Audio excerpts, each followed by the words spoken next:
Mr. Scott. No, listen. Mr. Scott, no, you listen. No, you listen. But, I'm done. I let you out. I gave you a chance. I've given you numerous chances. Saying that anybody's trying to make you look bad, I don't have to go to the past. I let you out. You don't make it 8 days. And now I have you involved in a crime that involves pointing a gun at another person. let's call the case. People versus Jaleesa McDowell. On behalf of the people, Your Honor. Asli Bashir on behalf of Jaleesa McDowell. Jaleesa McDowell. And Your Honor, we would like to address bond in this matter and request the briefest possible adjournment. Okay. Go ahead. I'll let you address mine before I give you the date, I guess. Thank you. Before I kind of address the substantive bond in this matter, I do want to address kind of clerical error in another case. The court may see that for case, there's a case out of 1482, 25203, or, oh, sorry. Okay, actually, you know what? I'll save that for the end if it comes up. Just because it looks like she's being held on another matter for a higher bond than she actually has, at least in the system that I. Out of my court? Oh, sorry, 1482. So what so- would you want me to do with that? Well, in case that was part of your consideration for. Oh, I see. Apologies. You don't want me to change it. No, I do. Oh, so as far as this But I matters, won't. yeah. You can go to Judge Barr, but go ahead. So as far as this court is concerned, Ms. McDowell is being held on a $50,000 bond. This is the result of an emergency bond motion and the court's order in response to that motion, that hearing on the June 16th. Circumstances have changed since that hearing. My understanding is at that time, the complaining witness was residing very close to where Ms. McDowell resides. Have the circumstances changed to the extent that the allegation of a knife to the body or hand of a 15-year-old has changed? Yes. Well, the charged, alleged, conduct in the police report, as far as that report, which, we have not had any substantive, hearings on the merits on that matter, but the report hasn't changed to my knowledge. But we have, stood mute on that matter. Yeah, screenshots. Yeah. And we do, we are gathering discovery on the matter. And I would say in terms of the kind of concerns related to bond about Ms. McDowell being close to the complaining witness, I do believe that the complaining witness, I understand, is residing in Detroit with her grandmother. She no longer resides next door to Ms. McDowell. I got her moved. Ms. McDowell also she's been in custody for 15 days on this matter. She is willing to go on GPS tether. She has, support in the court. She has a coworker and friend who is here today. Her sister was planning to be here today, but was not able to. I do think that additionally, the hardship of her being in custody is something I request the court take into account.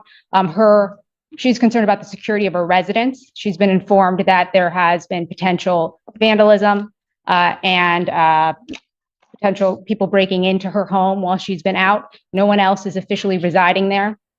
Ms. McDowell has there's no allegations of Ms. McDowell trying to contact the complaining witness. There's no allegations that she's been making jail calls. She has no intention of contacting the complaining witness in this case, and she understands the seriousness of that. And so I do believe that the being held in custody on a $50,000 bond is excessive in this matter. We can address. You're saying the bond I set was excessive? Well, at present, given the Okay, current go ahead. circumstances, which have changed, the information you had before you then is not the same as the information as it is now. Of course, I would not question the court's judgment. But specifically, because of the potential hardship to her and the concerns about her home, the concerns about the fact that she is no longer anywhere near, she won't be anywhere near the complaining witness. And, she has already been in custody for 15 days. The final matter is, she has, she works as a supervisor at her workplace. She's been there for 5.5 years. She is very concerned about, her job. And so I would request, that she be able to be released to work. I understand that one of the release conditions includes a GPS tether. She's happy to go on a GPS tether and follow any conditions this court thinks are appropriate for her to be released. But if the court would consider, her. Where are the other 2 children? My kids were left at home attended for 2.5 weeks, sir. And I literally moved my kids to Detroit to my mom. They are safe now, and I did sign my rights over, sir. But my children were left home attended for 2.5 weeks. I sent cash up money to them. This is Miss McDowell. I don't think we want to address anything with the children right now, other than the fact that they're residing with their grandmother. I got the move. I just want you to know that, sir. And Miss McDowell, all 3 children are living with the grandmother. And I've been working from my jail cell for 3.5 hours a week because I had to still provide for my children because I knew that they were home left attended. I have that on recording on the jail cell as well. With the CPS lady, her name is Tiffany Avery, sir. And to be clear, this is not a conversation involving the children. It was just. And I've never been accused of anything violent. The other accused, the malicious property destruction, I have a $10 bond, sir, and that is taken care of. And it was you prosecuted her rapist, and that was the Ms. McDowell, I think if you can just hold off on saying, I think we'll address anything. I just wanted to speak up for myself, sir, because I'm not a criminal, sir, and I really, really do need to go to work, sir. I've exhausted my funds, and I've been taking care of my children for 2.5 weeks. I didn't make contact, but I do know that they were home by themselves. And it just was discovered. And the CPS worker is going to be providing those information as well. I'm sorry, sir. That is all, Your Honor. The court's familiar with this case. I'm not going to re-exhaust the motion that we filed. The only thing that I see that's changed since last spring is that the children have been placed with that grandmother in Detroit. The facts of this case still stand that she is stabbing her daughter with a butter knife so severely that her daughter needed stitches in her hand. I mean, I have severe concerns, and not only that, she threatened to kill her daughter, and her daughter was so afraid to contact police, she had to text a friend to call police because she was so afraid. I mean, I have great concerns, even if she is released, for her children's safety. And this is a very significant case, and I believe in our bond form, our original request was $100,000, so I think $50,000 as set by the court is appropriate in this case and should remain as set. Your Honor, if I may address that. There is no history of violent conduct between Ms. McDowell and the complaining witness in this case. The basis of the statements that were just made by the people are entirely the police report in this case. And her stitches. Well, the basis of the allegation that Ms. McDowell is the cause of the injury is based on the police report. That has not been addressed on the merits. And again, there's no history of legal issues or reports of violence between Ms. McDowell and her children. I would say I don't believe. I would like the court to consider the gravity of holding her in custody on the basis of just the police report at this stage of the case, with no allegations that she has violated her. Telling me it's wrong that the child was at the hospital getting stitches, counsel, and that's what I should consider. I want the court to consider the fact that that Ms. McDowell has stood mute. The court has entered an act. I understand all of that, but you're asking me to consider her hardship and saying that there are certain things that may be objective in that police report that I shouldn't consider that. I would like the court to consider the fact that Ms. McDowell is no longer going to be anywhere near that child. So if there is a concern about the possibility that that injury may have been caused by Ms. McDowell, which we deny, that would be addressed by that fact, in addition to the fact that there would be a GPS tether as part of her bond conditions. And I did also make the record clear. She does have a previous conviction for domestic violence from 2018. She also has a previous conviction for larceny from 2020, and she also has the pending case of the MDOP with another domestic relationship. So I mean, I do have concerns. She does have an assault history, and given this case, I'm concerned that it's escalating from what her previous history is. Your Honor, none of these cases involve Ms. McDowell's children. Yeah, but you said she didn't have a violent history. She got a DV conviction. Motion for bond reduction is denied. Bond will continue. Court does call Court does call the case of the people versus Barrage Scott. Please, Judge. Court shall feast on behalf of Mr. Barrage Scott, who is the person on the podium. Mr. Scott, please state your name for the record. Rise Dante Scott, sir. How you doing? All right, just glad to see my family in here. That's all. Thank you, Judge. Been here every time for you. Yeah. All right. Thank you, Judge. I believe this is a competency review. My understanding is that we do have a report that is competent, Your Honor. Yes. We stipulate that, Your Honor. And the people? All right. The court, having reviewed the report, would find that the defendant is competent to stand trial. The defendant can understand the nature and objects of the proceedings against him and can rationally assist in his defense. Therefore, the defendant is found competent. Judge, I'd be asking this might be set for a PCC, and Mr. Scott would like me to address bond as possible. All right. Probable cause conference will be set for July 10th, 2025, 9 a.m. Thank you, Judge. I've had a chance to talk to Mr. Scott about the situation, and I've relayed to him how serious of a charge he is facing. Mr. Scott is still asking that I seek a personal bond for him on this case, Your Honor. Although the court does see that Mr. Scott is competent, Mr. Scott does indicate that he suffers from a variety of mental health conditions. He indicates that he would love to get this situation resolved. He would love to see this prosecutor's office potentially offer him a mental health court resolution. He says that he's not going to run from this situation. He has family support. He indicates that his mental state is in a much better place now than it was at the time of this alleged event.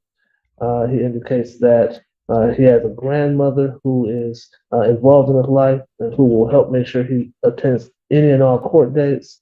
He indicates he will go to any outpatient or inpatient treatment that the court does require.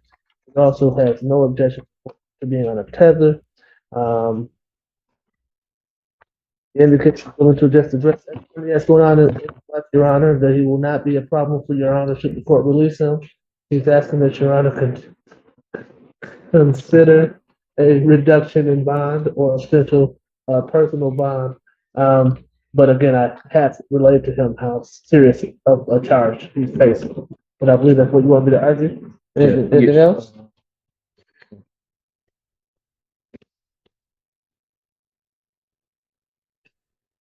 Mr. Scott says that he's on his medication now, and he's obviously much better when he's on his medication than he is when he's off his medication, and he will stay on his medication should the court allow him an opportunity to be released. And that the nurses in the jail have upped his medication in certain areas and have him on a shot and a pill form. Yes. And so his mental mind frame is in a better place, and he will do anything and everything the court asks if he's asking for a potential release. Response. I would ask that bond remain as currently set. I appreciate Mr. Feaster's advocacy on behalf of his client. I'm struck by the language in the competency report. Mr. Scott, a volitionally uncooperative response out during the evaluation process and attempted to feign legal knowledge, memory deficits, and symptoms of suffering. Candidly, if you're uncooperative, the underlying competency evaluation. Given his criminal history and the facts of this case, I believe that he is a danger to the community and has Nothing further, Judge. I am going to deny the defendant's request for bond reduction in this case. I think the bond is set appropriately.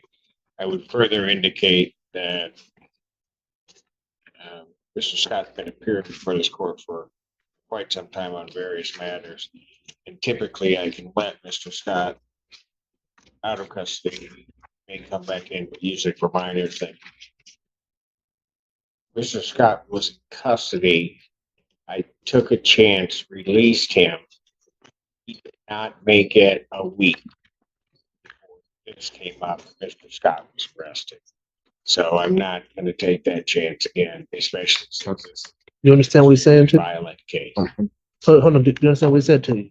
So He said that he let you out. This happened a I week later. know, but he keeps saying the same. Okay. Saying the same thing that he said. Okay. I believe Mr. Scott wants to address you directly, Your Honor, if you don't. go ahead, Mr. Scott. Listen, Mr. Simpson, I know you kind of keep, going back in the past, right? But this is my life. You know what I'm saying? My grandma's here, my family's here. People are making me look bad. Even a competency hearing, they're making me look bad. I answered everything what I was supposed to answer the right way, and the prosecutor is saying I was on I wasn't cooperating the correct way, and I was. It seems like I had to take two competency tests, and the first one he just said what he wanted to say. I'm asking if you release me today, because I gotta go see Slay today. They said if I do get released, they're gonna follow the same recommendations you will follow if they put me on tether, if they put me in. You never put me in no classes. You never ever put me in no classes or try to do anything like that. I want my days to be filled. If I'm on tether and I have a curfew, I want my days to be filled. I be with my auntie, stuff like that. I go to classes. I go to Don Farms. I need this. I need help. I have a drug problem. I never addressed it like this, but after my sister died last year, she died. She had passed away at 23. I went crazy. I didn't understand half of the things. She had heart failure. It's my grandma. She's 70 years old, something like that. What it happen if you keep me in here and then she just something Mr. happens? Scott, No, listen. Mr. Scott, No, you listen. No, you listen. But I'm done. I let you out. I gave you a chance. I've given you numerous chances. Saying that anybody's trying to make you look bad, I don't have to go to the past. I let you out. You don't make it 8 days. And now I have you involved in a crime that involves pointing a gun at another person. I'm done. what do you mean? Listen, Can you just let me motion for judge? bond reduction denied. Bond will continue. Thank you, Judge. But Go you ahead. ain't let me speak Go though. ahead, Mr. Scott. You ain't even let me speak. Thank you, Judge.